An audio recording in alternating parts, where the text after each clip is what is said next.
Sports Talk World, what's going on? It's Terrence McCoy here.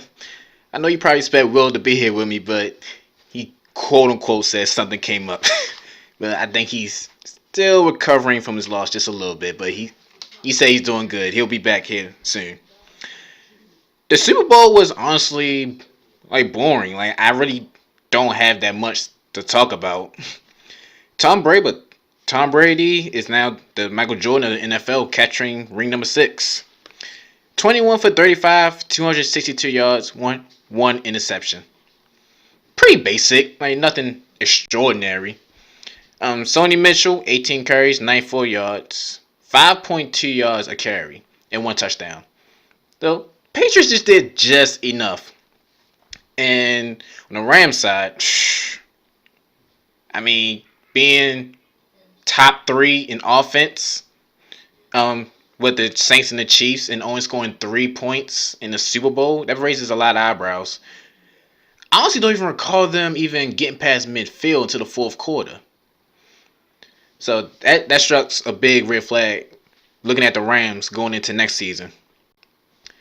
But my question is, did the Rams watch tape? Because if they rewatched the tape, I'm pretty sure they would know on third downs, Tom Brady is going to Julian Edelman. 10 catches, 141 yards, 14.1 yards a catch. Julian Edelman was just unguardable. Slants, deep passes, post routes. He did whatever he wanted to do to that secondary. And also, I compare his footwork to Chad Johnson's, because if you rewatch his footwork, he's just so quick off his routes. It's really hard to guard him one-on-one. In the fourth quarter, Gronk was being Gronk. 6 catches, 87 yards, 14.5 yards a catch. In the fourth quarter, Gronk showed up. On the defensive side, since pretty much it was just all defense, Jonathan Jones is the MVP of the defense with 6 tackles, 2 assist tackles, and 1 sack. And Stephon Gilmore with 5 tackles and 1 interception. Honestly, this is my biggest issue with the Rams. I don't know what Sean McVay's game plan was, but why isn't your best player on your roster on the field during the Super Bowl? I'm talking about Todd Gurley, people. 10 carries, 35 yards. C.J. Anderson, the 7 carries, 22 yards. It's the Super Bowl. You might never get that chance again. You say Gurley is healthy. That's been the question, honestly, going back to the Saints game. What is wrong with Gurley?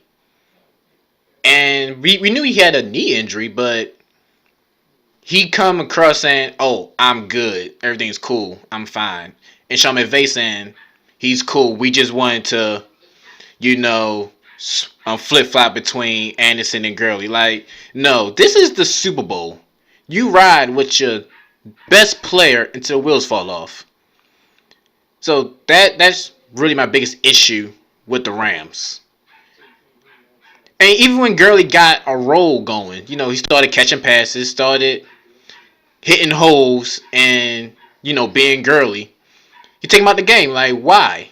Why would you stop his momentum by taking him out the game? That's not really a smart game plan, Sean McVay. He admit he got out-coached, and he really did, but that was my biggest issue looking at the Rams' offense. The run game was stopped. It was. But at the same time, I'm not going to put Gurley on a leash and ride with C.J. Anderson. Because we all know Todd Gurley is probably, not even probably, he's the best runner. He was the best running back this year. Now, you ride with him from start to finish. Unless he really can't, unless he couldn't even walk. I'll put it like that. Jared Goff, he showed he just not there yet. 19 for 38, 229 yards, 1 interception. He missed a wide open pass to Brandon Cooks, which should have been 6 if he would have gotten that ball off a little bit earlier. So he showed his weaknesses. He he's still a work in progress. A good regular season, yes, but during crunch time, he's just not there yet. I mean, it was a defensive game, and like I said, it was the most boring Super Bowl that I've seen, and I think it really shows that the NFL is really shifting from being a defensive a defensive game to offense because when it was the Saints, not Saints, I'm sorry, the Rams and the Chiefs, and it was high scoring. That views went crazy. But we saw this Super Bowl and it was very low scoring. The views went very down. But there was a lot of reasons why. Pretty much because how both teams got there. You know how the Rams got there off that non call. The Patriots got there because he's Brady. You hit him on the shoulder. That's a roughing the passer, and that offsides penalty that I think that wouldn't have been called. It was another team, but you know how that go. And honestly, I don't think there's a lot of Rams fans. Honestly, like, even in the stadium, they said Patriots fans outnumbered the Rams 15-1. So the Super Bowl was just. I'll play this. During the Super Bowl week, it's supposed to really excite folks. Like, oh, Super Bowl week, everybody playing their parties, getting the food together. But during the Super Bowl week, I'm like, this game looks so boring. Even on paper, it looked boring as it got closer. And it lived up to no hype. Like, the best part of the Super Bowl was the commercial. And the best play of the Super Bowl was the 61-yard punt. Back to Julian Edelman, Super Bowl MVP. Honestly, he's getting a lot of criticism, believe it or not. He even had retired players talking about him, and not in a good way. I just read this. Devin Hester came out and said, and I quote, "Man, how you think I would have turned out if I used PEDs? But congrats, though." So don't a little shade at Julian Edelman. Honestly, he didn't have his best year in the regular season. He was suspended 4 games. He served his time, but he didn't really do that much in the regular season. I think he only had 800 yards total and 6 touchdowns in the regular season. I mean, the postseason, he was phenomenal. But can you honestly say that the reason why he did what he did in the postseason was because of, the drug use? I mean, what if he lost? Would we even care if he did that? Ask me personally, I don't think it mattered. Like, he served his time. It was just bad coverage and bad defensive scheme by the Rams.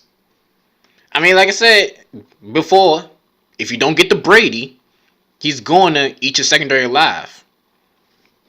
Aaron Donald had 1 tackle, no sacks. And Ndamukong Suh had 1 tackle. Brady got sacked 1 time. Brady got rid of that ball in I'm going to say at least 2 seconds tops. And I say he gets rid of that ball in 2.5 seconds and he completes 55% of those passes. So if you don't get to Brady sooner, he's going to eat your secondary alive. And like I said, Julian Edelman just got probably the best footwork next to Chad Johnson that I've seen. So he was just unguardable. I don't think it was the drugs. I don't know how long they would last in the system. I don't know. But I'm not going to say it was the drugs at all. It was just bad coverage and a bad, turnout by the defense. But would I call Julian Edelman a Hall of Famer yet? Of course not. The man only has 2 1,000 yards receiving in his career and only 30 touchdowns total. So those numbers are nowhere close to being a Hall of Fame. And I bring that up because all week I've been hearing, oh, he's a Hall of Famer. Oh my goodness, he should be a Hall of Famer. Like, not yet. He's a great receiver, yes, but a Hall of Famer, nowhere close. Not with these numbers. So, there lies the question. Next year, we're going to see Brady. Why would he retire? The way the rules is, if you hit him on the shoulder pad, it's a roughing the passer. Like I said, he got 6 rings. Only team's tower is Pittsburgh Steelers. So he's going for ring number 7. And I bring this up again. With that weak division, he got like 6 bye weeks. So why would he retire? Like, it's all planned out. I think it's all planned out for him to get 7. So we're going to see Brady again. What does this mean for NFL? Unfortunately, we just got suckered up for hopefully one more year. I got him getting at least 1 or 2 before he retires. It's going to happen. Like, I'm convinced it's going to happen. Will ratings go down? Probably, because I'm pretty sure I'm not the only one that's tired of seeing Brady. I'm not going to say because, oh, I don't respect greatness. I respect greatness. I don't respect Brady's greatness. I know you can come at me, say what you want about me. I'm not going to respect Brady's greatness. I'm sorry. And that's not me being biased. It just is some of the Patriots that just rubs me the wrong way. What does this mean for the Rams? They just got work to do. What are they going to do with Gurley? Is Jared Goff under pressure now? It's like how will he bounce back? It's going to be a very interesting season next year. With the rules, I'm expecting some rule changes. I'm expecting teams to come from the rise. So next year is going to be interesting. Alright, but that's as we close the books to football. Jumping on to basketball. There's a lot of things happening in the NBA. Well, where's Anthony Davis going? Trade deadline's coming up. Will James Harden continue during the postseason? Will that win him a ring? Kobe saying it's not. But you gotta remember, CP3's not in. So he's a one-man wrecking crew right now. So basketball will definitely be up next. So Sports Talk World, I appreciate you for joining me. It's Terrence McCoy, and I'll see you next time.